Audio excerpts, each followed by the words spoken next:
तो जी हाँ दोस्तों, मैं आज बात कर रहा हूँ महेश पांडे के बारे में, जो पवन सिंह की टीम विशाल सिंह और उनके जितने भी गुंडे हैं मिलकर जिस तरह से महेश पांडे को टॉर्चर किया है, कहीं ना कहीं काफ़ी शर्म की बात है। और मैंने आज देखा महेश पांडे का वो लाइव वीडियो जिसमें वो ब्लिक ब्लिक के रो रहा था और बोल रहा था कि मैं अपने पापा से कैसे फेस कर पाऊँगा।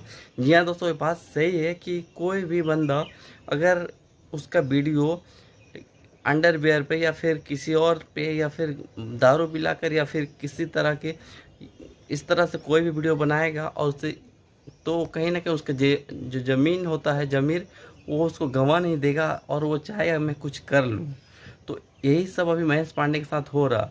तो अगर महेश पांडे गलत कदम उठाता तो उसका जिम्मेवार पवन सिंह और उनकी टीम, विशाल सिंह और पंकज सिंह और जितने लोग हैं वो लोग हो गए।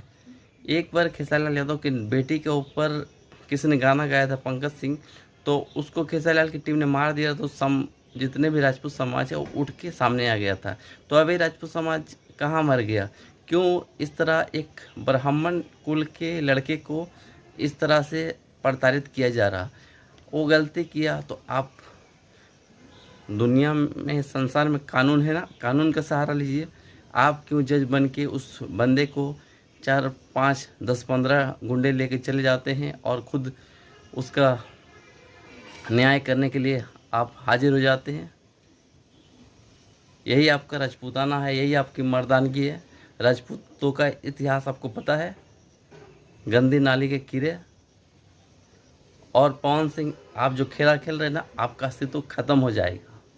मैं बता दे रहा हूँ, आपका अस्तित्व जो है ना वो ख़त्म हो जाएगा। ऐसे तो अस्तित्व आपका ख़त्म हो चुका है, कुछ जो बचा है उसको बचा के रखिए। तो मैं ज़्यादा नहीं बोलूँगा, बस ये जो हो रहा बहुत गलत हो रहा। आप लोग कमेंट के जरूर बताइए और वीडियो ज़्यादा ज़्यादा थोड़ा शेयर कर दीजिएगा भैया।